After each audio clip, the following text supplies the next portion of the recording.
Welcome to the Basilica of Sainte-Anne-de-Beaupré. Situated just 20 minutes east of Quebec City, this stunning national shrine is the oldest pilgrimage site in North America, attracting over 1 million visitors each year. Join us as we explore its incredible architecture and sacred art.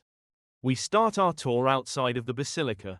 It is not merely a church but a national shrine, recognized as one of the 4 major shrines in Quebec, and the oldest pilgrimage site in North America. It attracts over 1 million pilgrims and tourists every year. It is a medieval-style building, very close to the Rational movement with all its forms, reminiscent of both the Romanesque architecture by its details, and the Gothic architecture by its proportions and its elevation. It is the opus magna of architect Louis-Napoleon Audit, who invested a major part of his life in this project. Its iconic twin spires, reaching almost 100 meters high, were a late addition, added in 1962. As we enter, you can catch a glimpse of the golden wooden statue of Saint Anne, perched at the summit between the twin bell towers. This is the original statue of Saint Anne, carved in wood. Miraculously, it survived a devastating fire that destroyed the original basilica. We also admire the spacious front plaza, landscaped with gardens, manicured lawns, and walking paths. There is also the Saint Anne's Fountain, created by Quebec sculptor Joseph-Émile Brunet. Installed in 2008, for the celebration of the 350th anniversary of the shrine, she wears a crown of maple leaves as a tribute to Canada. Reaching the entrance, we find beautiful handcrafted copper doors, by artist Albert Gill, depicting scenes from the life of Jesus. Originally created in the 1950s for St. Joseph Church in Quebec City, the doors took him 12 months of laborious work to create. They were relocated to this basilica in 2003, after St. Joseph closed. Just past the doors, we find ourselves in an impressive vestibule, with a vaulted ceiling and mosaic tiles. On the left side of the vestibule, we also find the baptistry chapel, decorated with a stunning golden mosaic behind the baptismal font. After pausing to admire the vestibule, we turned and entered the main sanctuary of the basilica. Inside the main sanctuary is awe-inspiring. It has enough seating for 1,500 people, and can accommodate 9,000 worshippers with standing room. It has a soaring ceiling, is completely covered in mosaics, and has 240 stained glass windows that drench the interior with color. You will also notice crutches and canes, displayed on pillars as you enter. They are left by pilgrims who reported miraculous healings after praying to Saint Anne. This tradition started in the 17th century, when a worker named Louis Guimont was healed of rheumatism while helping build the first chapel on this site, sparking a wave of pilgrimages.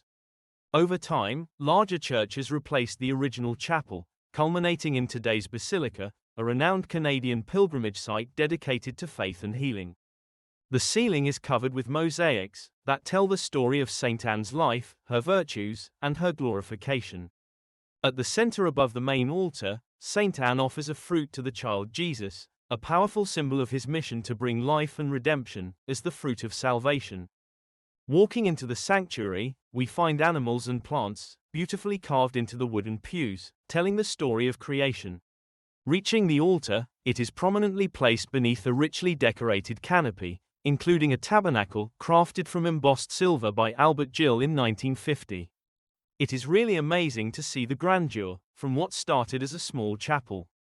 Legend has it that a group of Breton sailors from France were making their way up the St. Lawrence River to Quebec City when they were caught in a violent storm.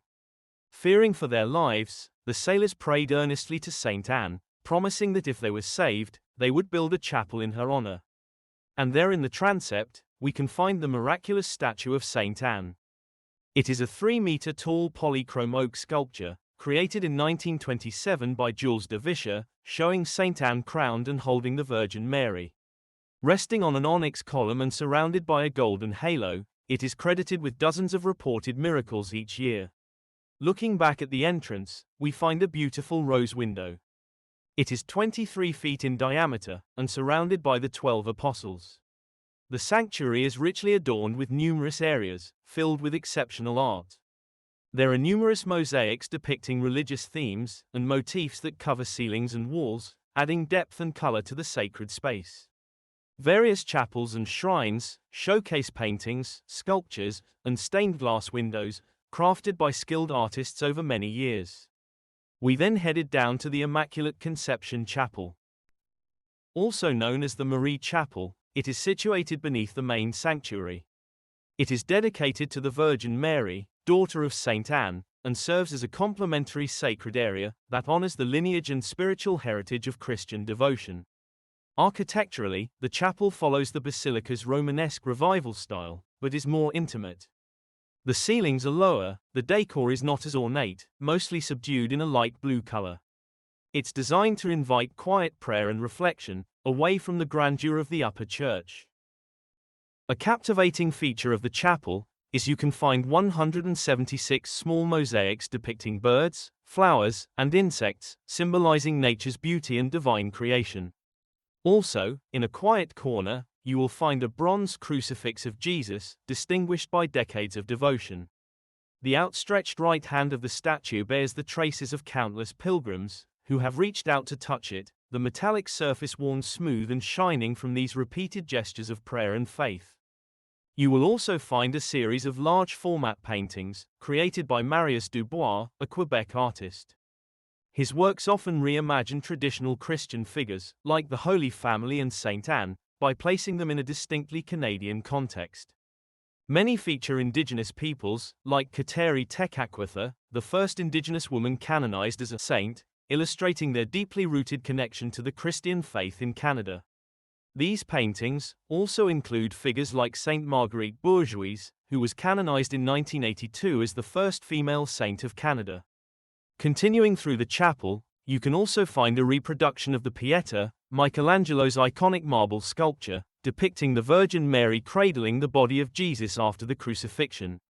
Similarly, there is a replica of the Shroud of Turin, often regarded as the burial shroud of Jesus Christ.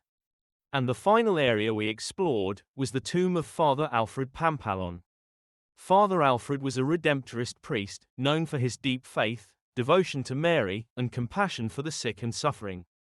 He is especially remembered as the patron for people struggling with addiction, and pilgrims often visit his tomb, seeking spiritual help and intercession for physical and emotional ailments. After exploring the basilica, we took a glimpse at the memorial church, just outside. It was built in 1878 on the exact site of the basilica's former transept, using materials from that earlier stone church. Behind it you can find a serene outdoor Way of the Cross walk, featuring 14 stations with life-sized statues in bronze or cast iron, each depicting a moment from the Passion of Jesus. It's truly amazing to see the grandeur of what started as a small chapel, built by shipwrecked sailors. From the soaring mosaics to the countless stories of healing, the Basilica of Sainte-Anne-de-Beaupré remains a powerful symbol of faith, and a testament to the rich history of this sacred pilgrimage site. Thanks for watching, please like, follow, and subscribe.